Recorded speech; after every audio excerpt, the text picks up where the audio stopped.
사기 혐의를 받고 있는 청담동 주식부자 이희진 씨가 오늘 오전 영장 실질 심사를 받기 위해 법정으로 출석을 했습니다.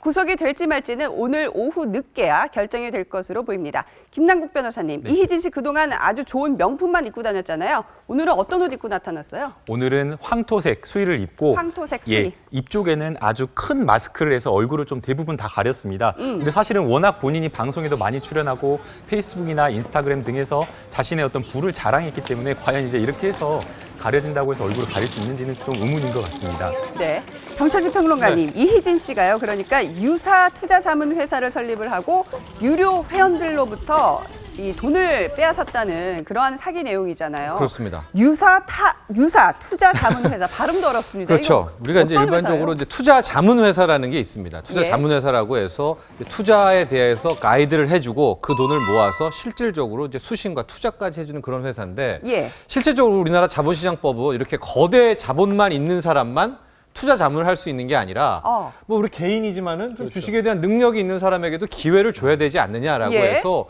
유사 투자 자문이라고 해서 이제 자본금도 1억만 있으면 됩니다. 이런 식으로 좀 기회를 준 합법적인 이제 업태가 있는 겁니다. 근데 대부분 이런 유사 투자 자문업 같은 경우에는 이게 오를 것 같은 종목들을 잘 찍어주는 거죠. 그렇게 되면 회원들이 뭐 10명, 20명, 100명이 늘어나고 회원당 뭐 10만 원, 20만 원 회비를 받아서 이제 그 업태가 그 회사가 이렇게 꾸려가는 근데 이게 이상적인 것이고 그렇게 되면은 정말 주식에 능력이 있는 어떤 대표 같은 경우에는 그걸 발판으로 뭐 부를 쌓을 수도 있고요. 그 사람이 추천한 종목에 따라서 투자자들은 또 돈도 벌 수 있고 이게 윈윈 베스트 시나리오로 이제 이 업태를 허락해주고 이제 운영을 했는데 지금 시간이 갈수록 이게 좀 변질되는 겁니다. 이제 이희진 씨도 그랬고 또 다른 주식 작전과도 연계가 되고 그러면서 이 최근 들어서 이 유사 투자 자문 관련한 피해 신고들이 아주 급증을 하고 있거든요. 그래서 금감원이 또 다시 검사에 나선다고 합니다. 그러니까요. 이희진 씨가 벌인 사기 행각을 조금 더 쉽게 설명을 해주시겠습니까? 그렇습니다. 이게 유사 투자 자문을 잘 하려면은 이제 능력 있는 사람이 상장된 종목들을 이렇게 몇 개 찍어주고 그게 오르게 되면 아이고 고맙습니다 해서 소문이 날 거 아닙니까? 그럼 이제 더 많은 회원사들이 늘어나고 이런 식인데 이희진 씨는 좀 전혀 다른 방법을 택했습니다. 그러니까 기존의 주식시장에 상장돼 있는 종목이 아니라 앞으로 상장될 장외 종목이라고 하거든요. 비상장된 이 종목들 회사들이 여러 개가 있는데 이런 것들을 이제 자신의 회원들에게 소개를 해준 겁니다. 근데 이런 것들이 잘 됐으면 모르죠. 근데 왜 사기냐고 하면 뭐 자신의 동생 지금 검찰은 그렇게 얘기를 하고 있는데 혹은 지인들을 통해서 거의 망해갈 것 같은 그런 회사들을 싸게 헐값에 그 주식들이 사두는 겁니다. 뭐 속된 말하면 100원에 샀다고 치는 겁니다. 그럼 자기 회원들이 지금 벌써 수천 명 되지 않습니까? 이 회원들에게 이 회사가 곧 상장될 거야. 상장되면 어마어마하게 되니까 한 지금 가치로 대비 한 500원이면은 적정할 것 같아. 하고 상정되면 이 500원이 1,000원이 될 거야.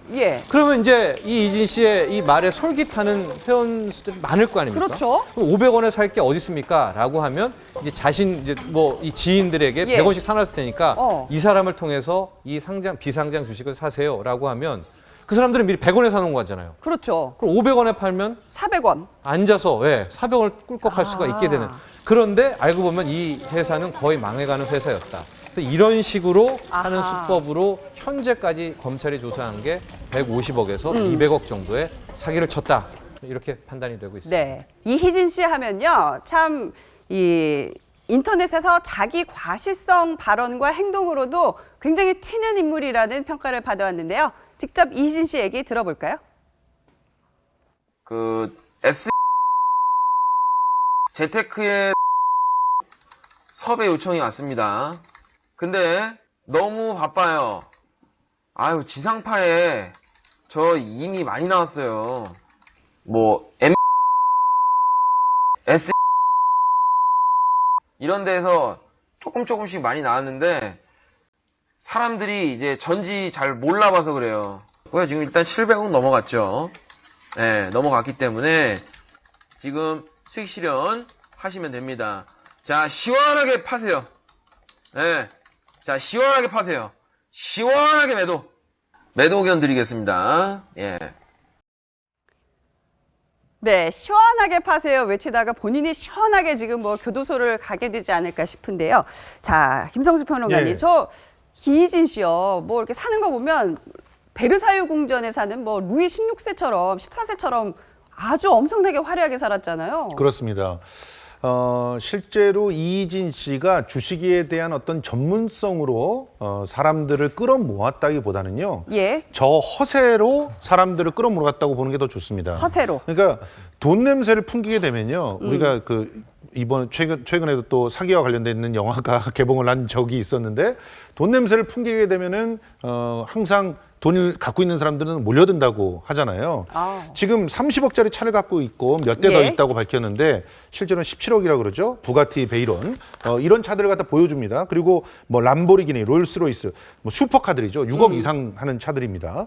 이런 차들을 SNS에 올리고 또 방송이 굉장히 참 이럴 때는 안 좋게 사용이 됐는데요. 일단은 청담동 주식 부자라 그러고 막 돈을 벌고 있다라고 하니까 그러면 주식 방송에서는요 이런 전문가들을 데려다가 이제 일부 자리를 주기도 하고 방송을 하게끔 하기도 하고 그러거든요. 네. 거기서 또 인기가 있으면은 또 오랫동안 고정 출연을 하기도 합니다. 예. 이렇게 처음엔 주식 방송에 출연을 했었는데 주식 방송에서 일정한 인기를 얻게 되니까 그 종편의 예능 같은 데서 출연을 하게 된 거죠. 그러다 보니까 완전히 사람들은 신뢰하게 된 거죠. 이 사람은 부자고 또 더군다나 뭐 SNS를 보면은 뭐 아이돌 그룹의 여자랑 사귄다고 또 하더라. 예. 그리고 저렇게 뭐 어마어마한 집들, 심지어는 이 한 그 종편이 아니라 한 채널에서는요 이 사람의 집을 고스란히 그 배경으로 사용을 해서 내보낸 적도 있어요. 음악 예능인데. 예. 그러다 보니까 그 집을 보면서 사람들은 그냥 입이 떡 벌어질 수밖에 없고 나도 저렇게 돈을 벌고 싶다. 예. 어떻게 하면 돈을 벌 수 있을까? 이런 생각들을 하게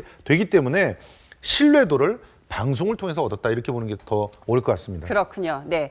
검찰은 피해액이 최소 200억 원, 피해자들은 수천억 원에 이를 것으로 보고 있는데요. 자, 이희진 씨를 그래서 제2의 조이팔과 이희진을 합친 이희팔이라는 말까지 지금 나오기 시작했습니다. 자, 그래서 저희가 조이팔과 이희진 씨를 비교를 한번 해봤는데요. 자, 먼저 희대 사기꾼 조이팔은 다단계 사기를 벌였습니다. 이희진 씨는 자본시장법 위반, 그러니까 허위 주식 정보로 부당 이익을 챙긴 혐의를 받고 있죠. 자, 조이팔의 피해자 수는 7만 명이 넘습니다. 이희진 씨는 거기에 비하면 1,000명 이상이지만 뭐 다소 차이는 있지만 천문학적인 피해자 수라는 점은 뭐 둘 다 비슷합니다. 자, 피해 액수 살펴보면요. 조이팔은 5조 700억 원, 이희진 씨는 수천억 원으로 지금 추정하고 있습니다. 수법은 말씀드렸다시피 조이팔은 다단계, 그리고 이희진 씨는 이 주식 투자 사기입니다.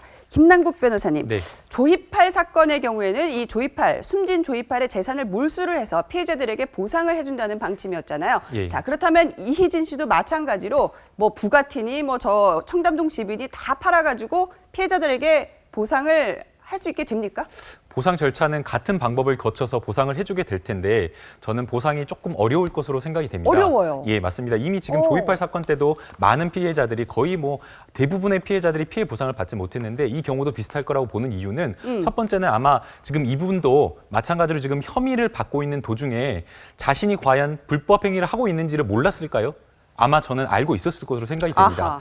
만약 이분이 그런 불법행위다라는 것을 알고 있었다라고 예. 한다면 벌어들인 수익금의 대부분을 예. 본인 재산으로 하고 있지 않고 차명 재산으로 했을 가능성이 매우 높습니다. 오. 그렇기 때문에 지금 현재 자랑하고 있는 재산들이 내 차다라고 하면서 내 주차 차고지에 있는 걸 보여줬지만 예. 이 차량의 명의가 본인 명의가 아닐 수도 있고 타인 차명 명의로 이렇게 돌려놨을 수 있기 예, 때문에 예. 사실상 이게 압류나 뭐 어떤 이런 것들의 몰수 조치가 조금 어려운 사정이 있을 것으로 생각이 됩니다. 예. 그리고 지금 저희가 방송에서 봐서 알다시피 이분이 워낙 자랑한 게 사채 아니었습니까? 그러니까 돈 좀 벌면 아주 뭐 엄청나게 뭐 슈퍼카 뭐 30억대 이상이 되는 슈퍼카를 사고 막 이런 식으로 돈을 막 물쓰듯이 했기 때문에 실제 범죄 피해에 얻는 이 수익과 네. 아마 지금 남아있는 이 사람의 남아있는 아. 재산이 아주 큰 차이가 있을 것으로 생각이 됩니다. 그래서 예. 이분이 실제 유죄 판결을 받는다고 하더라도 피해자의 회복이 쉽지는 않을 것으로 생각이 됩니다. 네. 여자친구 예. 생일 선물로 유명 작곡가의 곡을 막 툭툭 사서 줬어요. 2천만 원, 3천만 원이에요. 예. 그러니까 이런 식으로 돈을 쓰면 그게 돈이 남아 있겠습니까? 몇백억,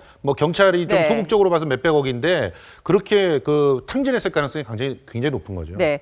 그러니까 이희진 씨의 저 사채 행각은 한편으로는 본인이 즐긴 것도 있지만 또 한편으로는 저렇게 과실을 통해서 투자자들을 현혹시키는 미끼라는 일종의 꿩 먹고 알 먹고의 두 가지 효과가 있었다고 합니다. 자, 정철진 평론가님, 제2의 이희진 사태 막아야 되잖아요. 그렇습니다. 이런 사람 조심해라. 팁을 좀 알려주세요. 그러니까 유사 투자 자문이라는 자체가 나쁜 거는 아닌데요. 이제 그 업태를 통해서 사기를 치는 사람들이 이제 많아졌다 이런 건데, 가령 원금 보장을 해주겠다. 뭐 지금 이희진 씨는 원금의 2배, 이거 떨어지면 2배를 줄게. 뭐 이렇게 네. 약속을 했다라고 하는데 예. 그런 거 없습니다. 이거 막상 떨어지면은 그냥 전화도 안 받고 도망치는 사례가 굉장히 많으니까. 아니 그 말 원금 보장 믿으면 안 돼요. 안 믿고 됩니다. 싶은데요. 원금 보장은 은행, 그것도 은행에서도 5천만 원까지밖에 안 해주는데 그렇죠. 일개 지금 자본금 1억 가지고 어떻게 원금 보장을 해줍니까? 두 번째는 예. 확정 수익 말하는 거. 오. 뭐 가령 이게 만 원짜리인데 무조건 5만 원은 간다라든가 예. 그때 팔아라라든가 이렇게 너무나 자신감에 찬 이런 목표 수익률과 최대 얼마까지 할 수 있어 이런 자신감을 보이는 사람은 일단 피하는 게 좋고요. 예. 또 하나 제가 꼭 말씀드리고 싶은 거는 이제 종목을 막 찍습니다.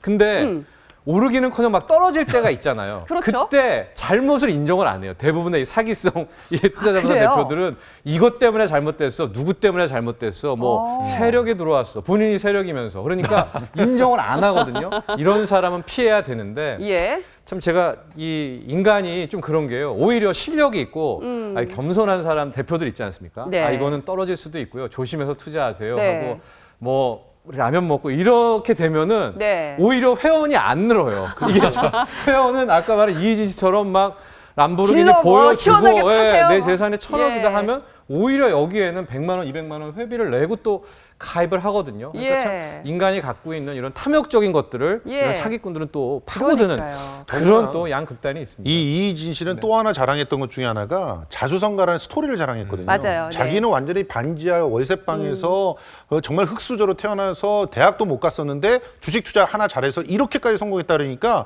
예. 사람들이 그런 스토리가 있는 사람을 더 좋아합니다.